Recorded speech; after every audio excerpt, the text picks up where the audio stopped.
우리는 보증금 없이 250만 원 보너스를 제공합니다.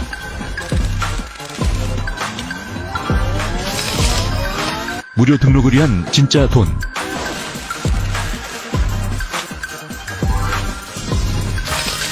카드에 직접 지불.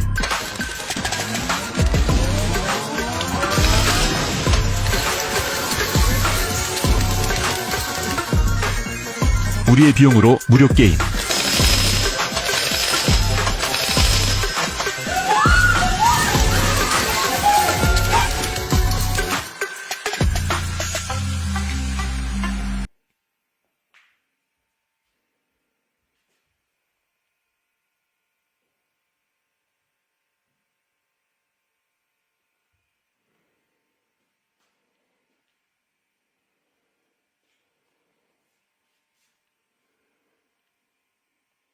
Hey everyone, welcome back to the shop. The night is quiet. The only sound is the low electric hum of the old fluorescent lamp hanging above the bench and that deep, familiar smell of dust, oil, and decades-old wood that never really leaves these walls.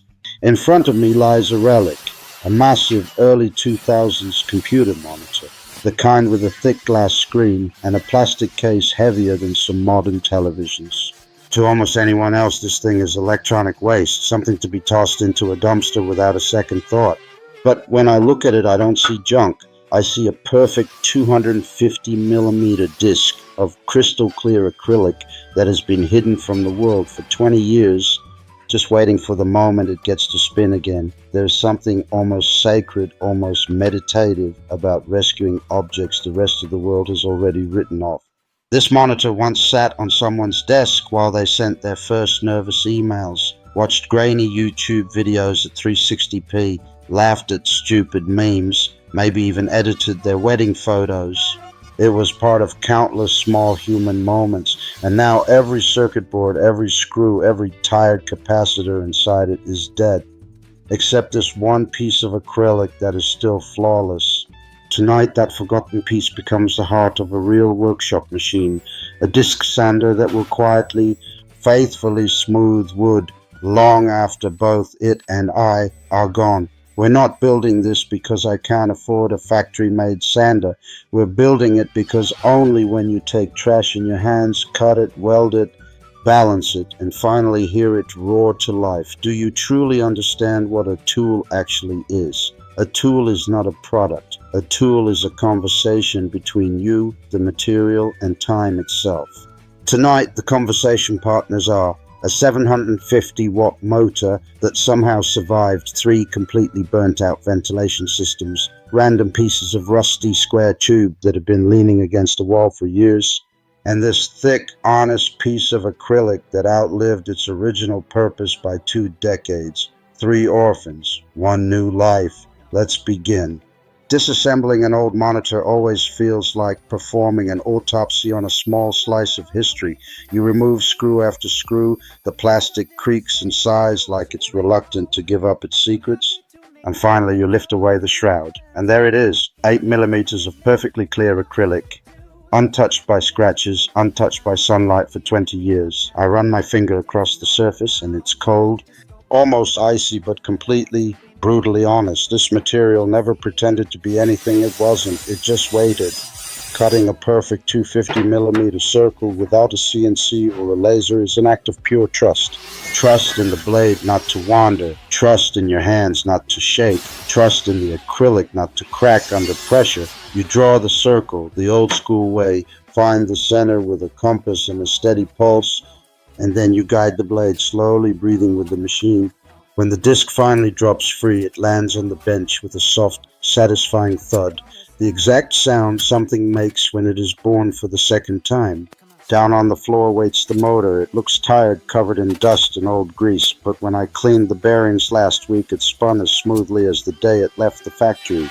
750 watts, 2800 RPM, raw, uncomplicated power. Enough to turn impatience into dust in seconds. I build the frame from 20 by 20 square tube that has been rusting peacefully behind the garage since who knows when.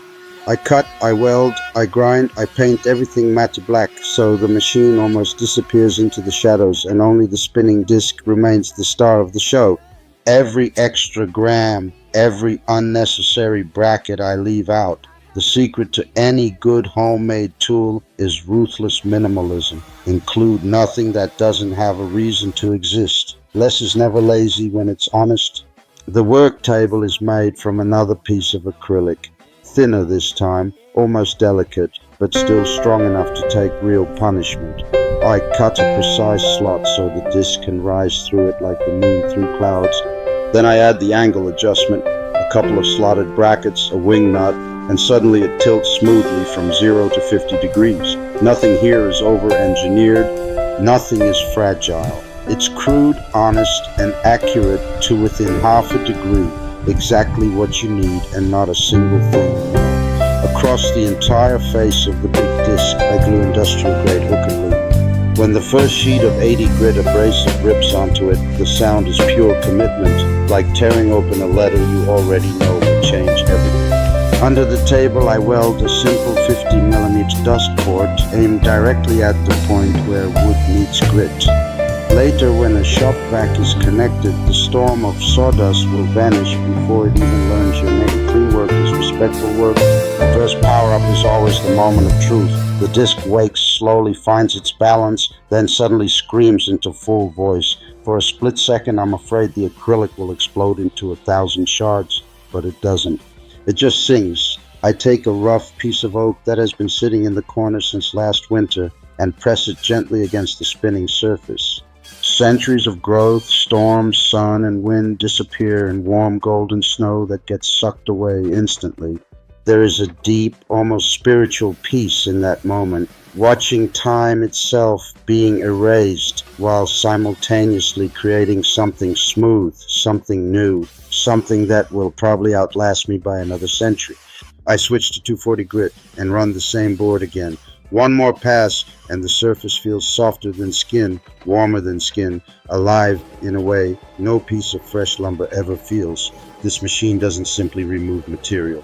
It removes noise from life. It removes hurry. It removes every excuse we ever had for doing things halfway. Real smoothness is never an accident. It is thousands and thousands of tiny, deliberate